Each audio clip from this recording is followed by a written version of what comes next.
제가 앞으로 다음 주부터 66주 동안 매주 성경 한 권씩 함께 주일 말씀으로 나누고자 합니다. 그래서 성경 각 권의 요절 말씀을 통해서 성경 66권을 통해 하나님이 우리에게 무엇을 말씀하시는가 함께 나누고자 하는데, 그 전에 오늘 서론으로 성경이 뭔가.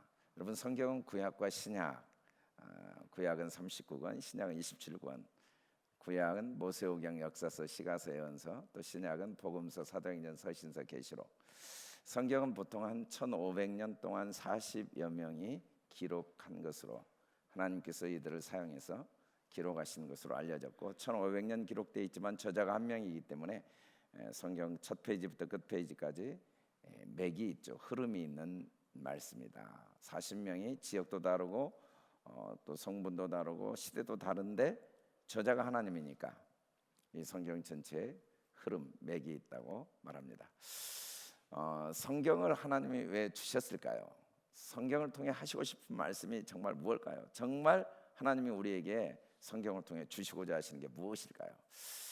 유대인들이 성경을 얼마나 열심히 연구하고 읽었는가를 예수님이 여러 번 말씀하십니다. 그런데 지금도 유대인들은 하루 평균, 종교인들은 6시간 이상 꼭 성경을 읽죠. 또 성경을 연구하고 그리고 토론하고, 특히 어린아이들은 하루 6시간 이상 모두가 성경을 읽고 토론하는 교육을 예시바에서 하고 있죠. 많이 읽고 열심히 토론하는 것도 중요한데 그보다 중요한 일이 있어요. 예수님은 이렇게 열심히 읽는 유대인들을 안타까워하십니다. 가슴 아파하시고 또 책망도 하시죠. 왜냐하면 이 성경이라는 건 하나님이 말씀하신 거고 하나님이 우리에게 가르치고자 하신 게 있거든요. 가르치시는 분은 하나님이기 때문에 하나님이 가르치신 내용을 받아들여야 돼요. 그러니까 제일 중요한 건 하나님이 뭘 말씀하시고자 하시는가, 저자의 의도. 이걸 알고 책을 읽는 경우도 있죠. 우리가 책을 저자의 의도를 모르고 읽을 때도 있어요. 알고 읽으면 그 책을 읽는 효과가 내게 나타나고 유익이 있어요. 의미도 올바로 적용할 수 있고. 그런데 의도를 모르면 책을 읽었지만 그 책이 내게 전혀 도움이 되지 않을 수도 있고 오히려 해가 될 수도 있어요. 그런 점에서 성경을 읽는 것도 중요한데 그 저자이신 하나님의 의도를 아는 게 더 중요하다는 거죠. 그런 점에서 예수님이 책망을 하셨어요. 사실 성경의 의도는 성경을 쓰신 하나님밖에 정확히 몰라요. 그래서 우리가 성경을 왜 우리에게 주셨는가, 성경을 통해 하나님이 뭘 말씀하고자 하시는가, 성경을 통해 우리에게 정말 주고자 하시는 게 무언가는 성경을 통해서밖에 몰라요. 성경에서 오늘 말씀이 뭐라고 말씀하시는가, 이 성경의 첫 번째는 그리스도에 대한 증언이라고 말합니다. 예수님이 너희가 성경의 영성을 얻을 줄 생각하고 성경을 연구하거니와 이 성경이 내게 대하여 증언하는 것이다. 성경은 창세기부터 계시록까지 예수님에 대한 증언, 예수님을 증거해 주는 말씀이다 라고 예수님이 분명하게 성경에 대해서 규정을 해줬어요. 누가복음 24장 44절에서도 너에게 말한 바 모세율법과 선지자의 글과 시편에 다 어떤 내용이냐면 나를 가리켜 기록한 거다. 우리가 성경을 읽으면서 교훈을 배울 수도 있고 또 그곳에서 인간관계를 배울 수도 있고 그 성경을 통해서 어떻게 경제활동을 해야 되는지, 정치적인 어떤 리더십을 발휘해야 되는지 배울 게 많이 있습니다. 그럼에도 불구하고 만일에 성경이 그런 목적으로 읽혀진다면 성경을 쓰신 하나님의 의도와는 관계가 없어요. 성경은 창세기부터 계시록까지 예수님에 대해서 우리에게 증언하시는 말씀이에요. 그래서 우리는 성경 어디를 보든지 그걸 통해 예수님을 만나고 예수님을 봐야 된다는 거죠. 그게 성경을 쓰신 하나님의 의도라고 분명히 말씀해요.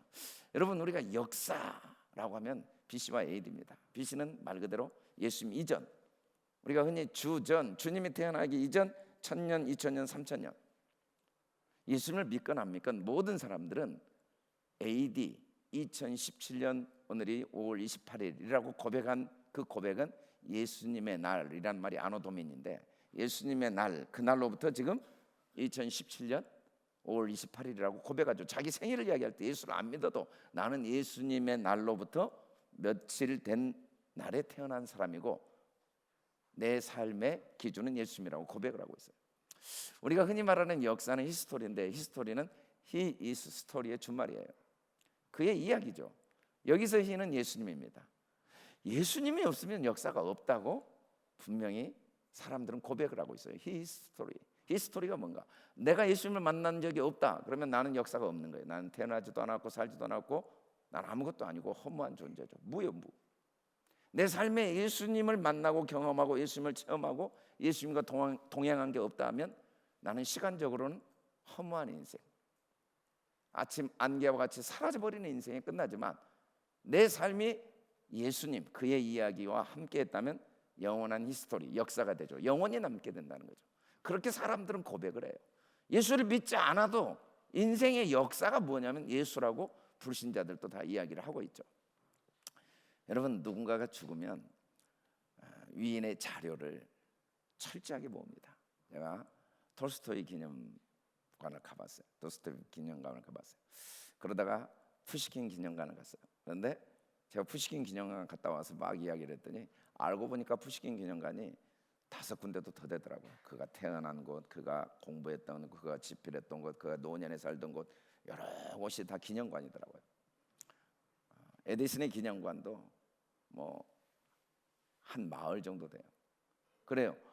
누군가가 죽고 나면 그를 기념하기 위해서 온갖 걸 다 모집하죠. 요즘은 노면입니다라는 영화가 지금 이슈가 되고 있다고 그래요. 봉화마을에 가면은 노면의 생가부터 시작해서 노면 대통령이 죽는 순간까지 모든 여정을 다 모아놨다고 합니다. 얼마나 철저하게 별걸 다 초등학교, 중학교, 상고 다닐 때 썼던 모자, 책 다 모아요. 그러나 살아있는 사람의 경우는 전혀 다르죠. 사실은 지금 아무리 모아도 그게 기준이 될 수가 없는 게 앞으로 살면서 어떤 일을 할지 모르잖아요. 그래서 모은다는 게 의미가 없죠. 제일 중요한 건 그 사람을 만나서 이야기하면 돼요. 물론 그 사람이 안 만나주면 자료를 좀 그래도 준비해야 되지만 언제든지 만나준다면 굳이 자료를 준비할 필요가 없겠죠. 그 사람을 만나도록 소개만 해주면 됩니다. 이때 필요한 건 왜 만나봐야 되는가를 잘 설명하는 게 필요하죠. 그분을 꼭 만나도록 내가 이렇게 소개하는 목적을 이야기하는 게 중요하죠. 오늘 요한복음에 보면 성경이 우리에게 놀라운 이야기를 합니다. 예수께서 제자들 앞에서 이 책이 기록되냐는 표적이 너무 많대요. 그런데도 불구하고 이것을 기록했어요. 자료가 많은데 자료를 사용하지 않았다는 거예요. 요한복음 21장 25절에서는 예수님이 행하신 일들, 그걸 책으로 기록하면 이 세상에 있는 모든 책보다 많아진대. 예수님의 이야기를 할 수 있는 사람의 수가 그 당시만 해도 몇백만 명이 넘어요. 어떻게 내가 예수님을 만났고, 어떻게 예수님이 나를 치료했고, 어떻게 예수님을 경험했고, 예수님이 행하신 일들, 그의 표정, 그의 말, 그의 행동, 그의 걸음, 그의 모든 것을 이야기하자면 지구상의 책 다 합쳐도 부족하다고 해요. 그렇게 기록할 게 많은데도 불구하고 극히 일부분만 기록한 이유는 예수님은 죽은 분이 아니고 살아계신 분이니까. 굳이 그 많은 자료를 진열할 필요가 없는 거죠. 우리를 위해 죽으시고 끝난 게 아니라 부활하시고 지금 현재 살아계신 분이거든요. 언제든지 그에게 찾고 두드리는 자를 반드시 만나주시는 분이니까 자료가 필요 없어요. 소개만 잘하면 돼요. 직접 만나서 들으면 되죠. 왜 성경을 읽어야 하는가? 우리가 성경을 읽는 목적은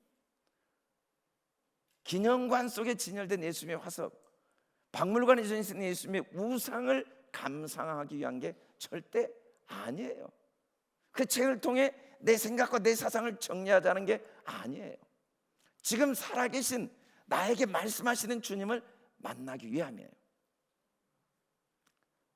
저는 목회자로서 제일 가슴 아프고 안타깝고 고통스러울 때가 언제냐면 우리 자녀들이 주일날 교회를 오는데 왜 오는지를 몰라요. 말씀하시는 주님의 음성을 들으러 온 게 아니에요.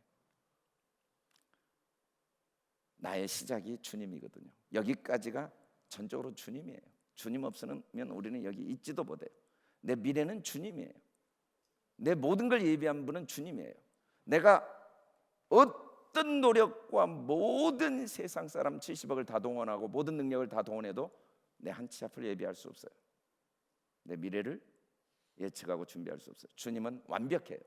완전하고 완벽하고 그리고 신실한 그 주님. 여러분, 내 미래를 책임져 줄 사람을 만나러 온단 말이에요. 그분이 재벌 회장이에요. 그분이 명예와 권력을 가지고 있어요. 10시에 만나기로 했어요. 1시간 전에 와서 무릎 꿇을 겁니다. 정성을 다해서 준비할 겁니다. 그런데 그들은 내 인생 책임 못 져요. 일시적이에요. 그런데 우리 주님은 내 인생의 역사예요. 주인이에요. 그분은 살아계신 분이에요. 예배는 주님의 음성을 들으러 온 거예요. 기록된 성경을 통해 사상을 검증하고 이론을 배운 게 아니고 내게 말씀하시기를 원하시는 주님. 목사님의 설교는 가이드, 안내죠. 이를 통해 하나님 오늘 또 내게 뭔 말씀을 하기를 원하시는가를 들으러 오는 거예요. 친구 만나러 오는 게 아니고 분위기 따라오는 게 아니고 마음의 안정을 찾으러 온 게 아니고 또 어떤 세레모니, 형식을 위해서 오는 게 아니고 주님 음성 들으러 온 거예요. 왜 우리가 이렇게 예배드리냐면 오늘 또 주님은 이 자리에 살아계셔서 나에게 인격적으로 말씀하시기를 원하기 때문에 우리가 그 주님 음성 들으러, 주님 음성 들으면 주님은 우리를 새롭게 빚으십니다. 살아계신 주님은 우리 속에서 새로운 일을 시작하시고 이루시고 지금도 살아계시기 때문에 우리가 이렇게 주님 앞에 나와 예배드리는 거죠. 둘째는 이 말씀을 통해 주님이 증언되어질 뿐 아니라 그 주님을 올바로 믿게 하기 위해서 성경을 기록했다고 그랬어요. 오직 이것을 기록하면 너희로 예수께서 하나님의 아들 그리스도이심을, 하나님의 아들이요 그리스도이심을 믿게 하려고. 하나님의 아들 그리스도, 이 두 가지를 믿게 하기 위해서 예수님이 육신으로 이 땅에 오신 분이 사실은 나를 구원하러 오신 그리스도시고 하나님이시다. 인간의 몸을 입고 태어나신 그분이 진짜 하나님이시다 라는 사실을 절대로 부인할 수 없도록 반드시 믿을 수밖에 없도록 우리를 돕기 위해서 성경이 기록되어 있다는 거죠. 셋째는 그렇게 믿음으로 너희가 믿고 그 이름을 힘입어 생명을 얻게 하려 함이라. 궁극적으로는 이 성경은 우리에게 예수 그리스도를 증언하고 그를 믿음으로 그를 힘입어 생명 얻으라고. 생명. 아주 충격적인 성경을 기록한 목적을 우리에게 말씀하고 있는 거예요. 이 성경의 기록 목적이 생명이라면 우리는 다 죽었다는 걸 전제로 하고 있는데 어떻게 이것에 동의할 수 있습니까? 지금 살아서 앉아 있는데, 살아서 걸어왔는데 우리가 언제 죽었다는 거예요? 뭐가 죽었어요? 우리 버젓이 살아있잖아요. 그런데 성경 기록 목적은 생명이 없기 때문에, 죽어있기 때문에 생명을 주기 위해서 기록됐다. 사실은 이때의 생명은 영원한 생명입니다. 아무리 내가 받아들일 수 없어도 성경은 진리예요. 아무리 먹구름이 끼어 태양이 보이지 않아도 태양은 여전히 뜨고 있습니다. 내 눈을 가리고 태양이 없다고 아무리 주장해도 태양이 있어요. 내가 성경을 동의 안 해도 성경은 진리입니다. 내가 성경을 부인해도 성경은 진리고, 내가 성경을 인정해도 성경은 진리예요. 성경은 분명히 우리에게는 생명이 없다고 분명히 말씀해요. 왜? 영혼이라는 관점에서 보면 영혼과 접목되지 않는 생명, 이건 뿌리가 뽑힌 나무거든요. 아무리 잎이 파릇파릇해도 이미 뿌리에서 잘린 나무를 살아있다고 말할 사람은 아무도 없어요. 그건 이미 생명이 고갈됐거든요. 더 이상 생명이 공급이 안 돼요. 결국 말라 죽어버립니다. 생명이 없는 거예요. 예수가 없는 사람은 생명이 없어요. 죽어 있는 거예요. 생명이 공급되지 않아요. 때가 되면 반드시 말라버리고 반드시 지옥불에서 영원히 고통을 당해요. 설마? 아니에요. 그건 절대로 부인할 수 없는 진리. 내 남편, 내 아내, 내 부모, 내 자식, 생명이 없으면 꺾여진 나무, 부러진 나무, 뿌리에서 잘린 나무 반드시 말라버립니다. 반드시 죽습니다. 반드시 지옥불에 던져서 영원히 고통을 당합니다. 영혼과 단절된 생명, 이건 죽음이에요. 살아있는 게 아니에요. 겉은 멀쩡한데 이미 죽은 거라고 성경이 분명히 말하죠. 성경의 궁극적인 목적은 시체 같은 우리에게, 우리를 불쌍히 하기 위해서 우리에게 생명 주시기 위해서, 영원한 생명 주시기 위해서. 그래서 성경만 유일무이하고 절대적인 굿 뉴스예요. 여러분, 세상에 수없는 뉴스가 우리의 삶을 만들어갑니다. 좋은 정보를 통해 우리는 돈을 벌기도 합니다. 여러 가지 지식을 습득해서 우리는 사회적인 명예와 권력을 얻기도 합니다. 그 모든 지식들이 우리에게 순간순간 좋은 복된 소식일 수 있습니다. 그러나 그 지식들을 온 세상 우주의 지식을 다 모아도 단절된 생명의 문제를 해결 못합니다. 죽음의 문제를 해결 못합니다. 오직 예수 그리스도 하나님의 아들만이 우리를 단절된 생명에서, 죽음에서 생명으로 옮길 수 있는, 우리에게 생명을 줄 수 있는 유일한 소식. 그래서 성경 외에는 참된 굿뉴스, 참된 복음이 없어요. 아무리 좋은 소식, 많은 지식을 우리가 동서남북에서 습득하고 목숨 걸고 그 지식을 습득해서 그것을 나의 생명으로 삼으려고 해도 내 생명은 시들어갑니다. 병들어갑니다. 늙고 죽습니다. 그리고 허무한 인생이 아침 안개처럼 사라지고 영원한 심판에 반드시 처합니다. 뿌리 뽑힌 나무처럼 생명이 고갈돼가는 인간에게 영원한 생명을 보증해 주는 것, 이게 바로 성경. 날마다 우리에게 생명을 공급해 주는 것. 오늘 예수 그리스도를 믿고 그분 이름을 힘입어 참 생명의 영원한 생명을 얻는다고 할 때, 믿고 힘입어 얻어의 공통적인 점은 지속적으로 계속 유지되고 있는 현재 진행형의 동사입니다. 여러분, 육신은 아무리 건강해도 굶으면 죽습니다. 아무리 연약해도 잘 먹으면 힘을 씁니다. 제가 어제 도착하자마자 바로 쓰러져 잤는데, 오자마자 바로 쓰러져 잤는데 또 자고 나고 아침밥 먹으니까 정상이 되더라고요. 열흘 동안 정말 피곤하고 힘들었는데 참 신기한 체험을 했어요.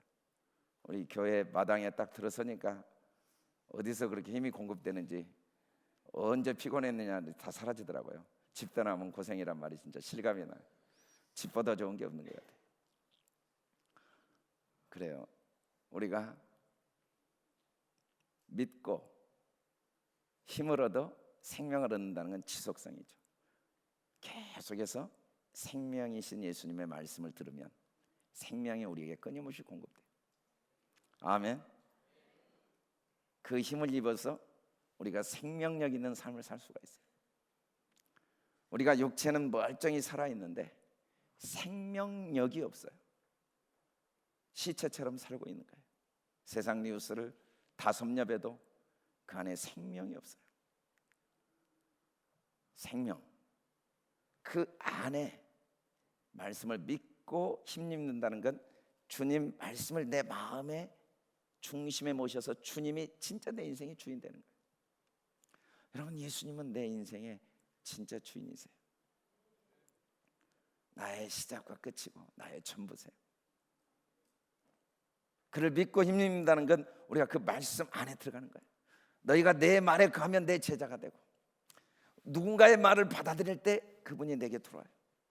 우리가 생명이신 예수님 말씀을 받아들이지 않으면 마귀의 말, 세상 말이 우리 속으로 들어와서 마귀가 우리의 주인 돼요. 사망이 우리 주인 돼요. 세상이 우리 주인 되죠. 그 안에 생명이 없어요. 그러나 예수 그리스도의 말씀, 생명나무를 먹고 그 말씀을 받아들이면 다시 우리 안에 생명력이 넘쳐나게 되고 생명의 삶을 살아낼 수가 있어요. 우리가 그 안에 들어가는 건 말씀을 듣는 거죠. 그리스도가 내 안에, 내가 그리스도 안에 있다는 건 생명 속에 있는 거고, 또 영원한 생명이 내 속에 있다는 분명한 이 사실은 결국 육체의 죽음에 상관없이 영원한 생명을 소유하게 해요. 아무리 늙고 병들어 썩어져 땅에 묻힌 것 같아도 죽은 게 아니에요. 뿌리가 있는 나무가 아무리 잎이 다 떨어지고 고목처럼 마른 것 같아도 봄이 되면 생명이 다시 움트게 돼요. 아무리 무성한 잎이 있어도 뿌리에 잘린 나무는 결국은 시들어버리고 죽고 불쏘시개가 돼요. 예수님께서 행하신 일을 보고 믿으라고 그랬죠. 예수님이 행하신 일이 뭡니까? 예수님이 행하신 일이 너무 많아요. 정말 병자를 치료하시고 죽은 자도 살려냈어요. 나사로를 살려냈어요.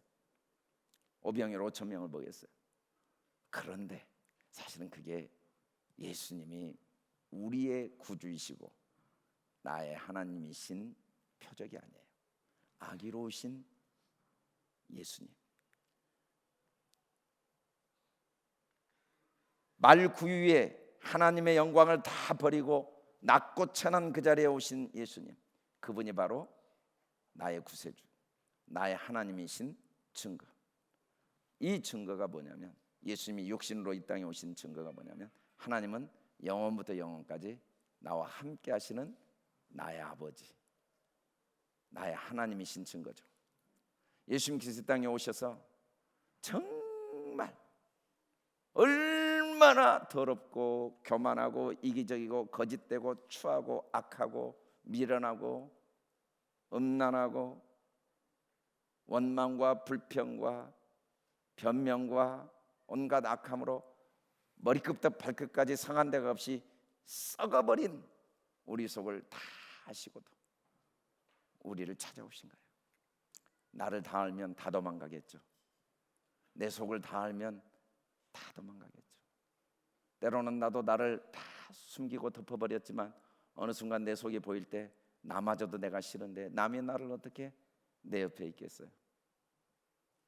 그런데 내가 나를 아는 것보다 나를 더 잘 아시는 주님, 내 머리부터 발끝까지 내 머리카락 숱까지 다 아시고 내 속이 얼마나 더럽고 썩어 있고 교만과 악독으로 가득한가를 다 아시고도 절대로 우리를 떠나지 않으시고 오히려 우리를 불쌍히 여기시고 우리를 찾아오신 주님, 그 말밥통 같은 그곳에 찾아와 주신 주님, 자기를 낮아주신 주님.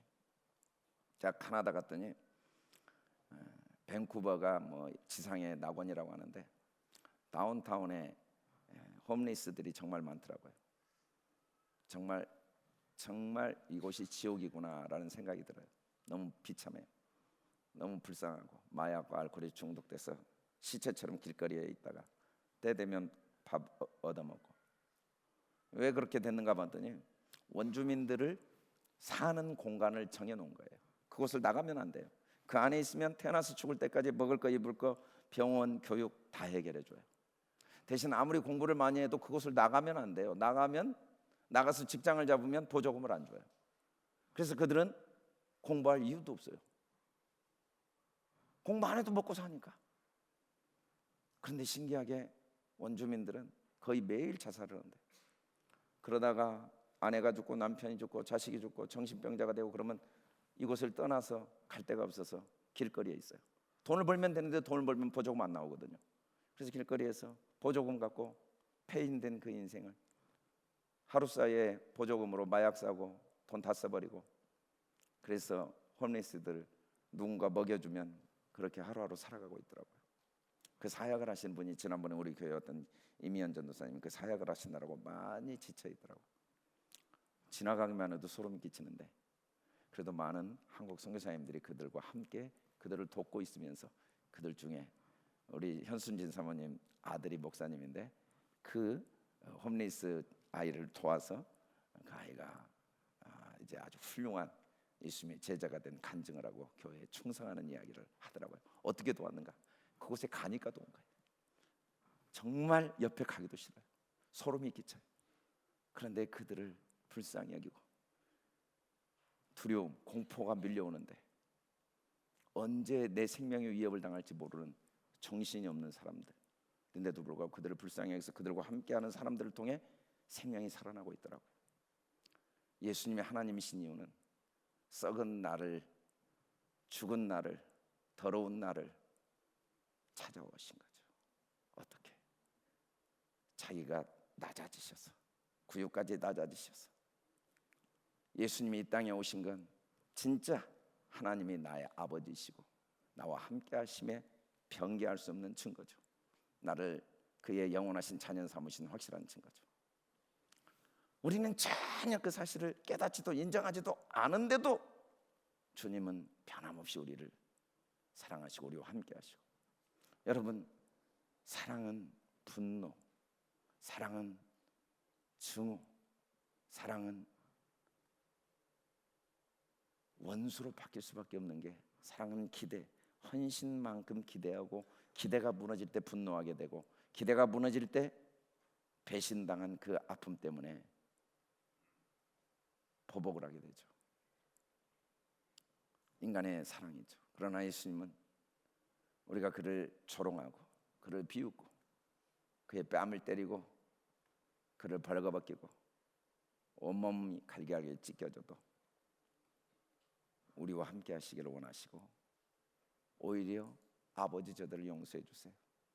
자기 하는 일 알지 못하십니다 라고 죽으심으로 하나님이 정말 나의 아버지시고 하나님이 나와 함께 하신 분임을 확증해 주신 이 성경, 우리 죄값을 다 치르시기 위해 십자가에 못 박혀 돌아가신 겁니다. 그리고 부활하신 다음에 이제 영원히 우리 안에 거하신, 왜 그렇게 죽으셔야 했습니까?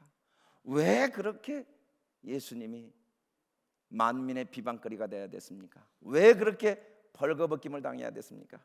왜 그렇게 온몸이 갈기갈기 찢겨야 됐습니까? 내 죄를 짊어지고 우리를 깨끗게 하사 영원하신 거룩하신 주님이 내 안에 들어오실 수 있게 하도록, 주님의 함께 하심이 주님 혼자의 짝사랑이 아니라 언제든지 내 안에 들어오시고 나도 그 안에 들어갈 수 있게 주님과의 사귐이 가능하도록 하기 위해서, 그래서 예수님의 십자가, 이게 바로 예수님이 나의 그리스도요 하나님이신 확실한 증거입니다.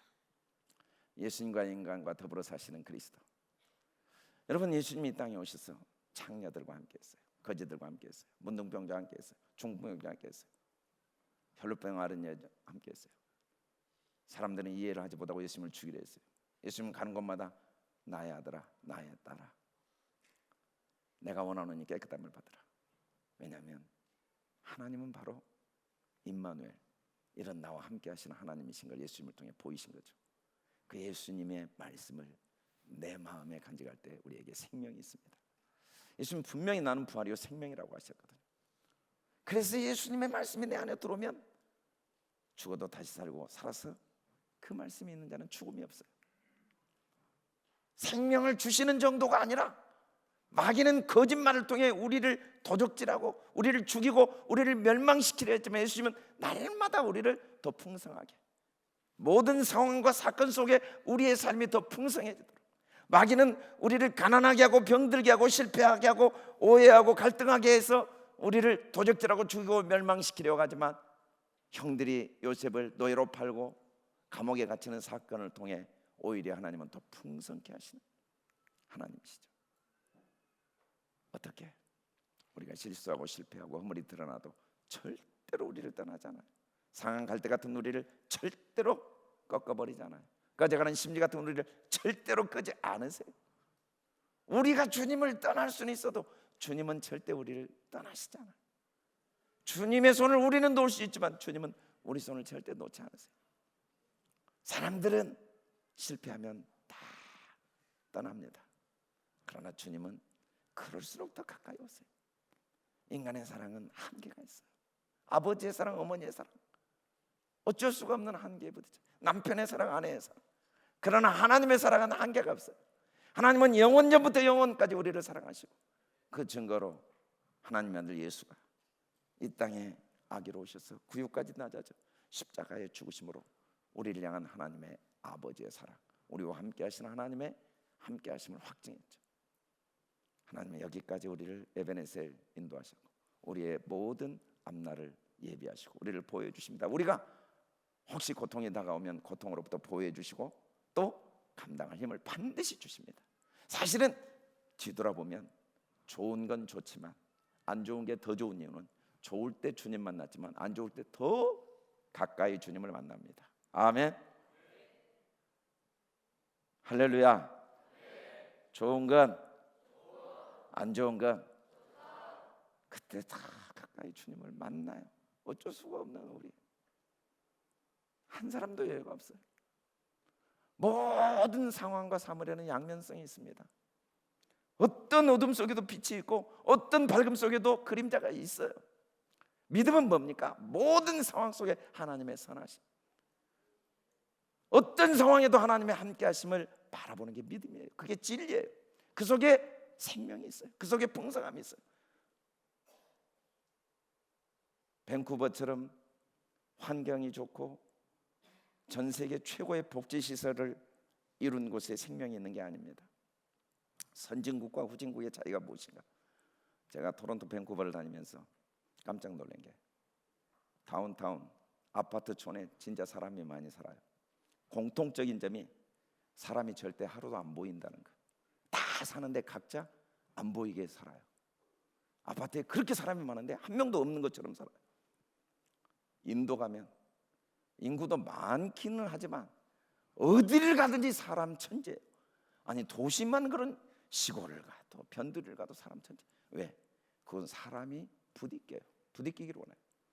선진국이 된다는 게 뭔가 봤더니 전부 이기심, 철저한 이기심, 단절. 그냥 자기 공간, 자기 시간, 자기 생각, 자기 영역을 만드는 게 선진국이에요. 그것에 생명이 없습니다. 우리는 어떤 경우에도 하나님의 선하심과 함께 하심을 믿고 반드시 넉넉히 승리한다는 절대적인 확신과 믿음을 가져야 돼요. 우리가 주님 안에, 주님이 내 안에 있으면 우리는 생명이 있어요. 도대체 생명이라는 게 뭔가? 생명을 소유한 증거가 뭔가? 그건 사귐과 누림입니다. 가정이 아내와 남편이 큰 저택에 살아요. 서로에 대한 사귐이 없어요. 나눔이 없어요. 죽어있는 집이죠. 자녀들이 함께 한 핏줄로 태어났어요. 삼형제, 사형제, 오형제, 서로에 대한 사귐과 나눔이 없어요. 이게 자녀들은 생명이 없는 거죠. 교회가 성도들이 모여 있어요. 사귐이 없어요. 철저하게 내가 가지고 있는 생각 테두리 안에 교회 와서 마음의 평안을 얻고 어떤 일정한 목표와 계획과 어떤 자기 틀 안에서 신앙생활 천년에도 교회 안에 생명이 없어요. 건물은 있죠. 조직도 있고 사람도 있고 제도도 있고. 그런데 생명이 없어요. 생명력이 없어요. 삶의 평안과 기쁨과 풍성함과 행복감이 없어요. 왜냐하면 사귐이 없으니까. 영원한 생명은 더불어 사는 힘, 서로를 섬기며 사는 능력, 그게 바로 생명이라고 예수님이 우리에게 보여주시고 확증해 주셨어요. 영원한 죽음은 단절이에요. 분리해요. 여러 가지 이유 때문에. 여러분, 한국의 법학자가 이제 독일에 1년 동안 공부를 하러 가서 한 교수님의 강의를 들었는데, 이분이 이제 맞벌이 부부의 생활비 부담에 대한 대법원 판례를 소개를 했어요. 남편이 100만 원 버는데 생활비 20만 원, 아내는 50만 원 버는데 생활비 20만 원 냈는데 결국 아내가 소송을 한 거죠. 내가 50만 원 버는데 20만 원 내고 남편은 100만 원 버는데 20만 원 내는 건 부당하다. 나는 10만 원만 내야 된다. 그래서 이제 고등법원까지 갔어요. 계속 여러 가지 재판하다 마지막 고등법원에서 최종 판례가 아내가 20만 원 내는 건 부당하다. 아내는 50만 원 벌기 때문에 10만 원만 내는 것으로 판례가 났다는 거예요. 자, 이 내용을 다 듣고 한국에서 간 이 법학자가 질문한 거예요. 그리고 둘이 살아요, 지금. 한국 사람의 정서로는 대법원까지 가서 생활비 문제로 재판을 한 부부가 그게 부부일까? 지금도 살고 있을까 궁금. 그게 제 철천지 원수가 되지 않았을까? 라는 생각 때문에 한 질문에 대한 독일 교수의 대답. 무슨 그런 질문을 하느냐고. 아니, 살려고 대법원까지 재판을 하는 거지. 안 살려고 하면 무슨 그런 재판을 하겠냐고. 너무 충격을 받은 거예요. 이 교수는 이해가 안 간 거예요. 그게 독일 사람들이죠. 아주 합리적으로 이건 뭐 감정 문제가 아니고 논리 문제라고 생각하고 대법원까지 간 거야. 근데 우리는 논리 문제가 아니고 감정 문제예요. 여러분, 똑같은 법도 어떤 사람은 끝까지 살아보기 위해서 사용하는 사람이 있어요. 근데 똑같은 법도 헤어지기 위해서 그 법에 호소하는 사람도 있죠. 정말 중요한 교훈은 더불어 살고자 하는 자에게는 세상 모든 것이 더불어 살게 하는 윤활유 역할을 해요. 서로 싸우고 서로 오해하고 실패하고 상처 주고 갈등하면서 나 같은 죄인을 위해 죽으신 예수님을 만나고 그 은혜 안에서 내가 깨어지고 내 생각이 깨어지고 내 기준이 깨어지고 선악을 알게 하는 지식의 나무들이 하나하나 뽑히고 내가 철저하게 얼마나 사망 속에 있었던가 깨닫게 되고 그러면서 더불어 사는 힘이 하나하나 늘어나죠. 모든 사람과 더불어 살 줄 알고 모든 사람을 있는 그대로 용납할 줄 알고 그러나 더불어 사는 것이 생명인 줄 모르는 사람들 세상에 무엇이든지 마지막은 결별의 동기입니다. 수단이요 도구예요. 결국은 내가 상처받고 내가 손해보고 내가 억울하고 네가 틀렸고 내가 옳고 철저하게 결론은 서로 원수가 되고 서로 비난하고 서로 책임을 전가하고 서로 물고 뜯는 똑같은 상황이었는데 생명이 없는 사람들은 철저하게 생명을 빼앗겨 갑니다. 갈수록 더 삭막해지고 갈수록 더 딱딱해지고 갈수록 더 무서워지죠. 갈수록 더 마음과 생각과 감정 속에 독이 품어져 나옵니다. 생명이 없다는 게 얼마나 무서운지 몰라요. 여러분 얄미운 여자 시리즈 잘 알잖아요. 10대는 얼굴 예쁜데 공부를 잘하는 여자, 20대는 똑같이 성형인데 티가 안 나는 여자, 30대는 실컷 놀고 시집 잘 가는 여자, 40대는 잘 쏟아다니는데 자녀들이 공부를 잘한대, 50대는 실컷 먹는데 배가 안 나와요, 60대는 남편이 돈 많이 벌어놓고 일찍 죽은 여자. 그러니까 얄밉습니까? 근데 얄밉다는데 어쩌겠어요. 사실은 이런 여자들을 보고 행복해야 하잖아요. 그의 기쁨이 내 기쁨이니까. 그게 안 되는 거예요. 그게 안 되는 게 우리들의 삶이죠. 서로 함께 기뻐해 주면 안 돼요? 서로 아파해 주면 안 돼요? 그게 그렇게 안 되는 거죠. 겐 블렌차드라는 분이 정말 우연히 3톤 넘은 돌고래를 자유자재로 조련하는 조련사를 보고 신기해서 자세히 물어봅니다. 그가 칭찬에 대한 방법으로 조련했다는 이야기를 듣고 칭찬은 고래도 춤추게 한다는 책을 썼죠. 근데 그 책에 이런 내용이 나와요. 고래 반응이라는 게 나와요. 잘할 때 힘껏 칭찬해줘요. 잘못하면 절대 질책하지 않고 이걸 통해 긍정적인 반응이 되게 하는 거예요. 이걸 통해 성장과 성숙의 기회로 삼도록. 누구나 실패한다. 뒤통수 치기 반응이 나와요. 잘할 때 무관심해요.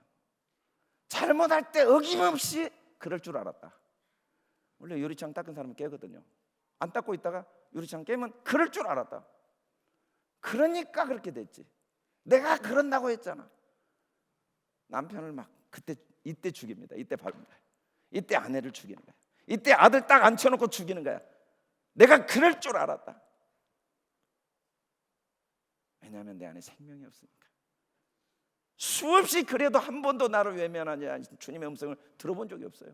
교회 생활을 30년, 100년, 1000년을 해도 나를 위해 십자가에 죽으신 주님의 음성은 주일날 한 번도 안 듣고 몸만 왔다 갔다 하는 거예요. 어릴 때부터 아이들이 어떻게 나를 위해 죽어주신 주님의 음성을 들을 기회가 한 번도 없었던 거예요. 그 안에 생명이 자라질 못해요. 세상 썩어질 지식, 선악을 알게 하는 지식은 차곡차곡 쌓여서 시간이 갈수록 교만해지고 철저하게 옳고 그름 따지고 가는 곳마다 뒤통수 치고 사망을 흘려보내는 거예요. 우리 한기교회 자녀들만은 그래서는 안 되겠잖아요. 할렐루야. 우리 가정만은 그래서는 안 되겠잖아요. 할렐루야. 하루를 살아도 생명을 갖고 살아야겠잖아요. 아멘. 그러라고 성경을 주셨다. 그러라고 우리에게 끊임없이 예수 그리스도를 증언하고 있어요. 사실 누군가의 실패와 실수는 우리 주님 내게 주신 사랑과 관용을 나누어질 기회 아닙니까? 그것에 영혼이 춤추잖아요. 서로 뒤통수 친 그 자리에 사망의 세력들은 점점 강해지잖아요. 사람이 가장 사람다울 때 연약한 자들과 함께 해주고 부족한 사람을 위해 함께 나눌 때 여러분 100년 살았습니까? 1000년 살았습니까? 10만 년 살았습니까? 딱 3단어입니다. 먹고 싸고 죽은 거예요. 솔로몬의 고백이에요. 더 많이 한번 가져보세요. 더 많이 누려보세요. 더 많이 쌓아보세요. 먹고 싸고 죽고 끝납니다. 나눠보세요. 함께 울어줘 보세요. 영원한 생명입니다. 도슨 토르트맨 봐보세요. 여자아이를 건지다 죽었어요. 그는 죽지 않았어요. 내비게이터라는 선교회는 그의 죽음 이후에 전 세계에서 그의 생명이 얼마나 많은 열매를 맺었는지 상상할 수가 없어요. 상상할 수가 없어요. 여러분, 우리가 남의 아픔에 함께 아파해주고 남의 기쁨에 함께 기뻐해주고, 여러분, 우리가 선악을 알게 하는 지식의 나무 1000년을 먹어보세요. 뭐이 옳고 뭐이 그릅니까? 그 속에 기쁨과 행복과 사랑이 체험됩니다. 하나님이 그 모습 보시고 마음껏 예비하신 복을 부어주실 수 있죠. 저는 목회자로서 우리 성도들이 서로 감쌀 때 너무 행복하죠. 목회자로서 더 이상 목회를 못하겠다, 하기 싫다라는 생각이 만일에 든다면 딱 한 가지일 것 같아요. 성도들끼리 물고 뜯고 싸우면 진짜 목회 못할 것 같아요. 왜냐하면 제가 자녀를 키워보니까 그러더라고요. 서로 감싸주면 너무 행복해요. 자식들이 서로 싸우고 서로 물고 뜯으면 정말 마음 아파요. 거기에는 생명이 없거든요. 유대인들은 표적을, 지혜를, 그러나 우리는 십자가. 그게 능력이기, 그게 하나님의 지혜니까. 성경 연구 목적이 뭡니까? 예수님 오신 목적은 딱 하나의 생명이에요. 생명을 얻어야 돼요. 아멘. 성경을 더 연구했으면 더 감싸야 돼요. 아멘. 더 용납해야 돼요. 아멘. 더 품어줘야 돼요. 더 기다려주고, 더 이해해주고, 더 감사하고, 좋을 때도 감사하지만 안 좋을 때도 감사하고, 고난도 특권으로 여기고, 형통만 좋은 게 아니고 고난도 감사로 받을 줄 알고. 그래서 우리의 사귐이 더 풍성해져야 돼요. 아멘. 실수할수록 감싸주고, 실패할수록 격려해주면서 생명이 더 풍성해지는, 나를 통해 사망이 흘러갈 수도 있고 생명이 흘러갈 수도 있습니다. 우리 주님, 모든 상황 사건이 더 많은 사람과 더불어 사는 도구가 되기를 원하세요. 실패했습니까? 많은 사람의 도움을 받으세요. 하나님 축복했습니까? 많은 사람에게 나누세요. 더 많이 배웠습니까? 모르는 사람을 도와주세요. 모르는 게 많습니까? 아는 사람에게 도움을 구하세요. 모든 게 더불어 사는 기회, 더불어 사는 기회. 이게 바로 우리 안에 생명이 있다는 증거고, 하나님이 우리에게 주고자 하시는 생명, 그 생명을 위해 이 땅까지 오신 예수 그리스도. 우리는 성경 창세기부터 계시록까지 오직 예수 그리스도, 그리스도를 얻기 위해서, 그리스도의 고난과 섬김에 참여하기 위해서, 그래야 부활의 능력에 이릅니다.